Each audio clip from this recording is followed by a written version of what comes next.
Good morning, Marlena. I am on location at St. Stephen's CME Church in Valley, Alabama. All month long, we've been celebrating Black History Month, and I am so honored to speak with Ms. Pearlie Gibson joining us this morning. She is here to tell us some things that she endured through the civil rights movement, and she also was the first educator, the first teacher at Fairfax Elementary School. So I think that's so awesome. Among many other accomplishments, she's going to tell us her experience.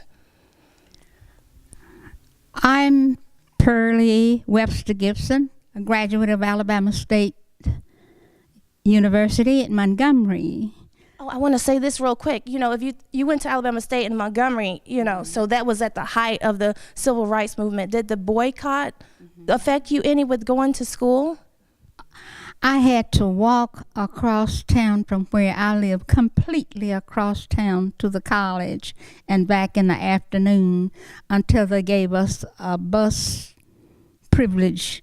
Instead of the bus, we had a car privilege we call a carpool on Cleveland Avenue, and then we started in that for several years.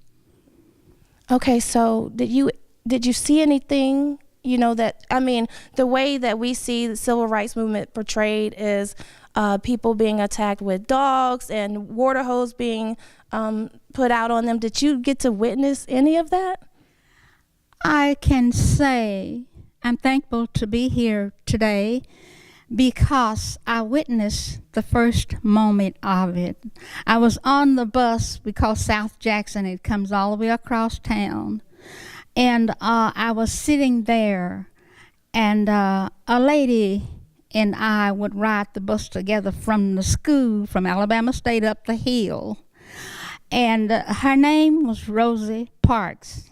She wore her work clothes and her high-top shoes, but they were not boots. And we would walk up, and she would first straighten her high-top shoes and her stockings and say, "All right, little lady, let's walk up the hill and catch the bus." And we did. And we rode on down by the square in Montgomery. And the bus was packed that day. Usually it was packed because it went all the way across town. And the bus driver said, "Girl, don't you know you don't sit here?" That was the first of it. The first moment of it.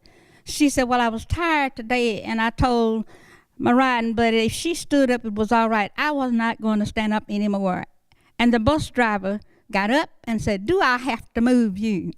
There was a barber had been to the Korean War sitting up there, and his name was R.T. Robusky. They don't put that in the story, but he was R.T. Robusky, and he lost his leg in a foxhole, so they called it in the army. So he had a peg leg, and he told the bus driver, said, "All right, leave her alone, don't touch her." When the bus driver stood up and he attempted to pull his peg leg off, and before he could get his peg leg, his friend caught it and held his wood leg back, and maybe a few seconds, 25 police cars were there at the square in Montgomery. Wow. I'm just lost for words. We all were. Some ran to get out of the bus, out of the front door, but they were afraid to come through the front door because we could not come through the front door of the bus. When the bus was crowded, we'd hand our money up to the bus driver, then walk back to the back door and get up in the bus. I had my huge history book from college, and seemingly the book weighed more than I did, and my book fell. When R.T. pulled the peg leg, they were jumping off the bus. My book fell, and I got my book and jumped off the bus. And you couldn't see in about 5 minutes. Police were everywhere. People were everywhere. People were screaming, and they are saying, "Get Miss Rosa, get Miss Rosa." And when we looked out, Miss Rosa was handcuffed. And I don't know which way Miss Rosa went, but they carried her to jail. I went south to see if I could get another bus to my place because my mom expected me at a certain time. So that was a time that I will never forget.